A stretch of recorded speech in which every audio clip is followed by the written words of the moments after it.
Eric, I'm Chris. Nice to meet you.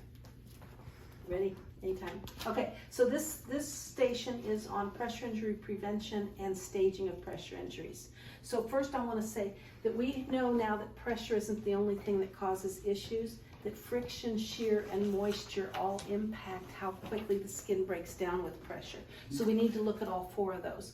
Your facility has given you several tools for that. First of all, they've given you the skincare products, and these guidelines are hung in each of your storerooms.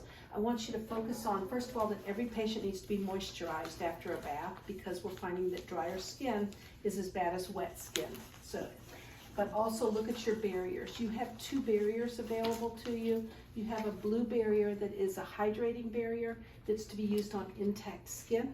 Okay. And then your zinc barrier, which is the orange barrier, should be used on broken skin or reddened skin. Okay. And the reason is zinc is drying to skin, so we don't want to dry it out too much. We want to wait till it's broken down. Easy way to remember that: blue before breakdown, orange for open skin.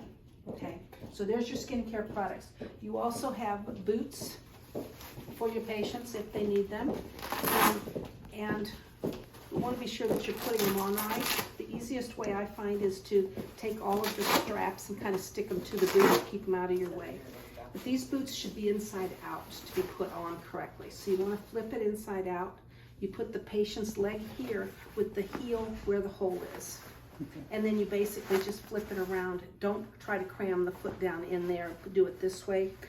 Then you take your black straps and come across. And the black straps, we've made them as narrow as possible, trying to not hold heat in. Let me find the black one. If I can grab it here. There we go.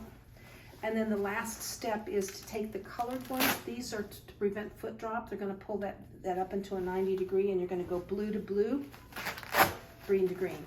Your boot will come in a mesh bag. The reason it comes in a mesh bag is if the patient needs this after they're discharged, they can actually put it in the washing machine. And this keeps all the Velcro from grabbing everything else, so tell them just to put it in that and throw it in their washer and dryer. Okay. They also have wedges. The wedges will just stick to the side, and it's basically to keep the foot upright, so you're not turning out, you're not turning in. So there's your boot. You also have Comfort Glide. Have you worked with that? Yes, ma'am. Okay, so the Comfort Glide is a great lowering of, it takes care of the friction and shear. Be real careful because the patient moves a lot faster with it. Mm-hmm. Got handles. Make sure you're grabbing it like this, not like this. That's just so that you don't hurt yourself with this. And then it has the dry pads that go in underneath it. This will help not only with urine, but it helps with sweat and just keeps that climate better balanced. Okay, so there's your extra tools. Let's talk about pressure injury staging. In order to stage pressure injuries correct, you need to remember the anatomy. So quick refresher, you have the epidermis, it's the outer skin, that's our barrier to the world. The epidermis is actually only a few cells thick, so it's very, very shallow depth.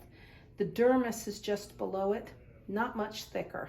Below that is the subcutaneous, and then of course you have all the support structures. So when we're looking at a stage 1 pressure injury, we are looking at damage that's to the epidermis and to the dermis only. So it's a very shallow band that has damage to it. And it's going to be like a red apple. The patient's skin's going to be reddened, but it's going to be intact, and it doesn't blanch when you press on it over bony prominences. A stage 2 is now no deeper. It's still the epidermis and it's the dermis. It's almost as if somebody took a potato peeler, which I did with this apple, and just take that outer layer off. You may see some dry skin around it as it peels off, but it is going to be very shallow. There's going to be no measurable depth, and it doesn't really look like tissue. That's where you're getting that slick kind of red or pink look to it. Once the tissue is damaged down into subcutaneous and there's measurable depth, you're at a stage 3. Okay, so stage 3 can be very shallow. It can just be a few millimeters thick, but it's down into that tissue. It also can have quite a bit of depth. This one has the most variance of all because we've got the most variance of how much subcutaneous tissue we have on our bodies in various locations. The stage 3 is the most common pressure injury in every hospital in the United States. The stage 2 is the most documented. We know it's not getting done, and it's because the very shallow stage 3s are being documented as stage 2s. But if there's any measurable depth, it's a 3. Okay. A stage 4 on the apple is where we're down to the core.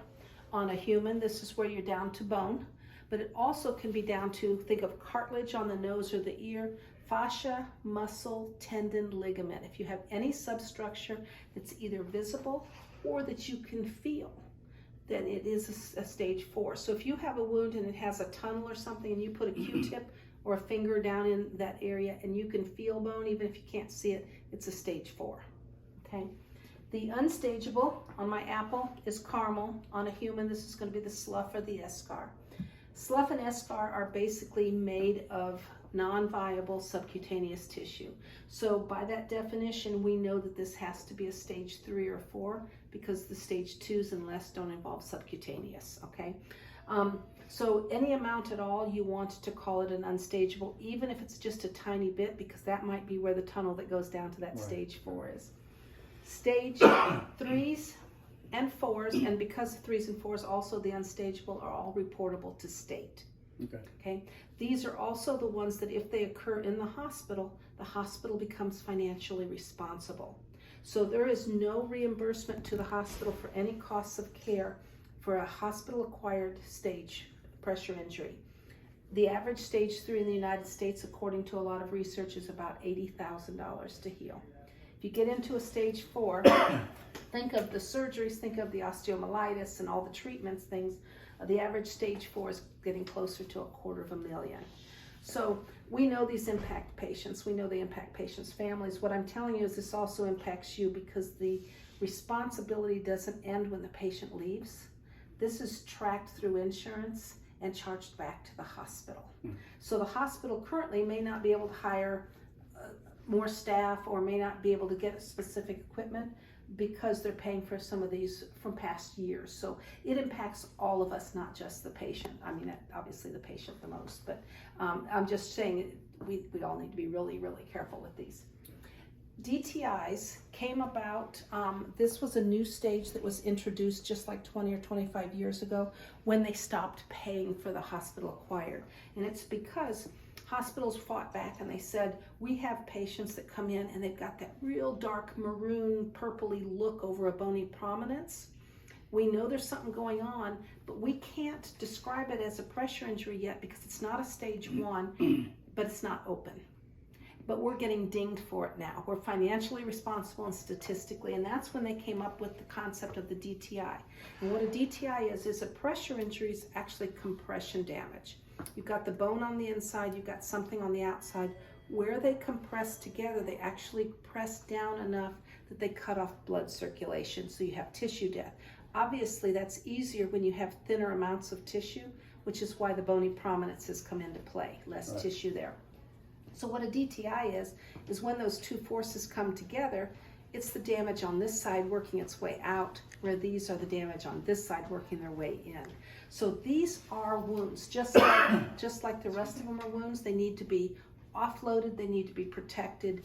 You need to do everything you can to prevent it from opening. Most of them will open, unfortunately. A few will resolve without opening. When they do open, they're going to open usually pretty deep because they're starting at the bone. Right. So the more time we can keep them from opening, the better off, because it allows some healing if we're offloading and protecting. But you also want to talk to your families. You want to make sure the families are aware, because when they open fast. I've seen them go from maroon to bone exposed in less than 48 hours because the damage is already there. All that has to happen is that top layer coming off, so to speak. Right. So document it. What this does is it starts a timeline.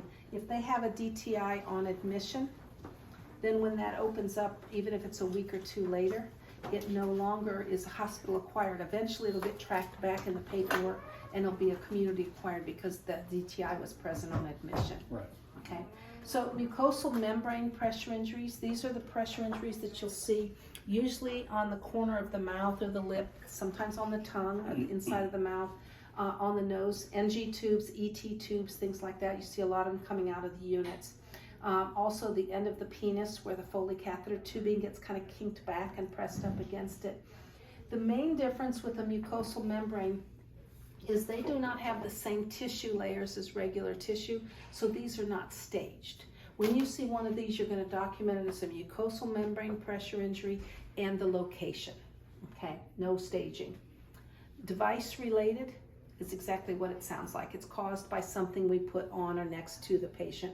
This can be oxygen tubing is a common one, masks, but it also can be things like Foley tubing that goes under the thigh instead of over, or the discs off of a vial that we pop off and we lose in the bed and they show up. This is an etiology. It is not a stage. So you still stage and document just as you would any other one, but you're going to say it's device related. It's usually obvious that it's device related because it's going to be the exact shape of whatever was pressed up against them. Two more things. First one is, as your patients, if you have patients that have darker skin tones, the darker the skin tone, the more difficult it is to see some of these, especially the DTI, the stage 1s, and even into the stage 2s. It is statistically proven that African Americans are at a higher stage when theirs are found than the Caucasians on average. So we've got to be even more diligent with the darker skinned patients. Check them very carefully. Fluorescent lighting is not our friend. It tends to hide things. So if you're not sure, turn the lights off and use a flashlight. Sometimes you'll see color differences. But if you put your hand on a bony prominence and you feel a pressure, a color difference, a temperature difference, or a texture difference, or that the patient says it's a little uncomfortable, you might have missed something. You want to go back and double check. Last but not least, pressure injuries are never downstaged. So if someone has a pressure injury that's a stage 4, they have a stage 4 for the rest of their life. As it heals, it does not become a 3 or to become a 2. It stays a 4, but it's now a healing 4. Okay? The reason for that, and it makes sense if you understand the reasoning, these heal by granulation tissue. Granulation tissue is not as strong as the original subcutaneous tissue. Those patients are going to be always at higher risk to break down in the future. So we leave it on the books. Okay? So if they come in and you're doing an initial assessment and they have a pressure injury that looks like this or looks like this, you need to ask questions. If they tell you, yes, it's almost healed, I hope it doesn't break down again, it used to go to the bone, then you're going to document that as a stage 4 because I just told you it went to the bone. If you're not sure, if there's any scar tissue present, you know it had to be a stage 3 or 4. You want to document that it was either a 3 or a 4, now appearing like a 2 or whatever the case may be. So say we see a stage 1 and we start preventing it, from breaking down any further. And, within a week or so, we don't see anything, like the skin is completely healed. Would we continue to document on that, or could we close it out? Stage 1s and stage 2s are not a concern because they don't use granulation tissue. Okay, Granulation tissue in the 3s and 4s are the reason that we don't downstage. Okay, so 3s and 4s, but a 1 and a 2 when could heal. When a 1 and a 2 resolve, they're just as strong as they ever were. It's like scraping your arm or something. Okay. They heal and they're just as strong. The 3s and 4s will be always a little bit weaker. Okay. Okay. All right. Thank you so much.